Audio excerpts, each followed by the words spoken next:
Alrighty, good evening, ladies and gentlemen. We have the wrap up of the first game. Whip Snakes, Redwoods 13-9. I don't think the score reflects the game as much as it does. I think the Whip Snakes had a complete handle on this game from head to toe and looked great. Now, let's talk about some key points throughout the game. Goalies, both of them were on point. You had Bernlohr and Troutner. Neither of them looked like they lost a step. Both of them looked like they got better in the off season.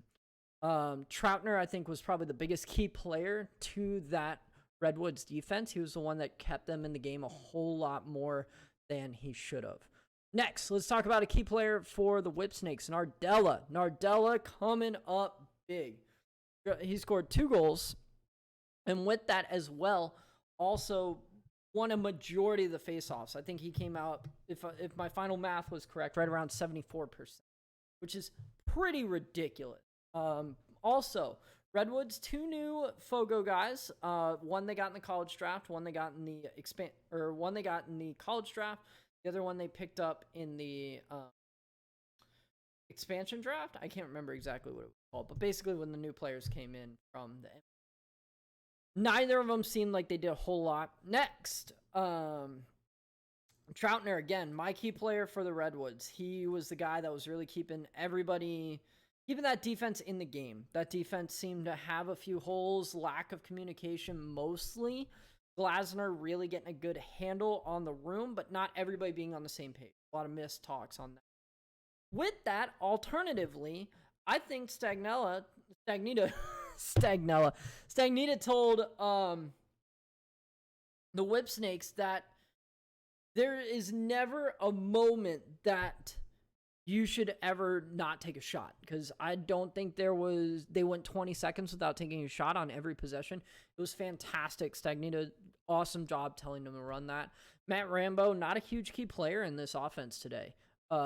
Good news for the rest of the team. Scary news for the rest of the PLL. Now, let's talk about some of the questions that brought up to me. First one, I saw Nat getting upset with the referees. He should have been upset with Miles Jones. That's my first step. I think my final calculation, the first half alone, Miles Jones had 6 touches, 3 missed passes, 1 drop ball, 1 goal. And the other ones were just regular possessions. But you need to use Miles Jones to draw slides.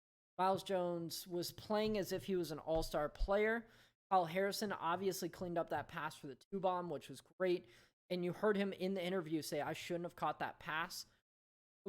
Use Miles Jones as an asset to draw slides and open up your other weapons. You have tons of weapons on that offense in Sergio and Garnsey. Unfortunately, today, Young played a lot of great defense on Garnsey and really got in his head and really got in his face, too. Next one, referees. To me, they were on point. We heard a lot of questions from, obviously, Nat and other people. But they were pretty on point, just a little slow. Same thing as everybody else. They haven't made a ton of calls recently. They haven't been rough lacrosse in a while. A little bit slower, but all the right calls. All right, there wasn't any call there that I thought was wrong. All right, next, let's talk about the broadcast during this.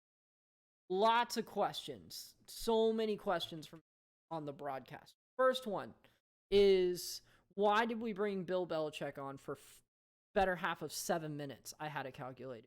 That's 7 minutes of 12-minute quarters. All right, so when he's talking for a majority of the quarter, he's taking away from the game. Especially 2 goals were scored during that time, and a penalty happened during.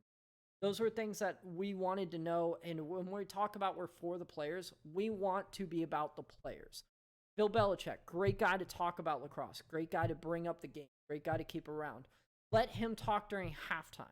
Let him talk between quarters. Do not let him talk in the middle of the broadcast. I get where you're coming from on that. I get what you're trying to do. But that's something that we need to do in order to protect the players and keep the integrity of the game. There are not many other sports that you see people come in the middle of. If the Patriots were playing, we would not see Paul Rabel talking in the Just something to think about. Next question. There were a few blackouts. I think that was just some broadcast things. And the other one was the on-field microphone. I wanted to hear more from it. We obviously saw them try to get in contact with players. They couldn't hear anything. I don't know if that was wind on the field. I don't know if that's because the mic system wasn't great.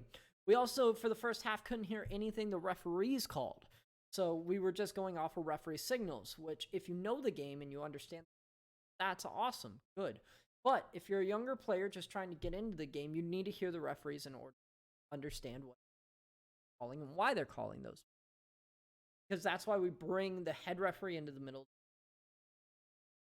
Also, when we go into huddles, bring a mic into the huddle if you're going to go into the huddle, or do a shortcut shot across that. If you're going to do a 2-minute shot with the Redwoods huddle and I can't hear anything, that doesn't do much for me. Again, these are probably little things that are happening throughout the broadcast that they're trying to grow and work with. Overall, great game. Awesome job from the Whipsnates. I think the Redwoods, they talked about having long physical practices, and I think that's also part of Nat's style. And I think that's good. I think that's awesome. That's made them hungry. They played really well in the second half. I think there were a lot of jitters in the first half. Kind of missed things, a few passes here and there, but nothing big. There was nothing out of that where I would question what they're doing. They definitely look like that other S-tier team that is within there. So, awesome job to both teams. Shout out to the goalies. Shout out Nardella for absolutely running face on everything. And then my question to you guys is, what did you think about the broadcast? Obviously, I was not a big fan of the big talking points in the middle of the game. So, leave it in the comments what you guys thought about that.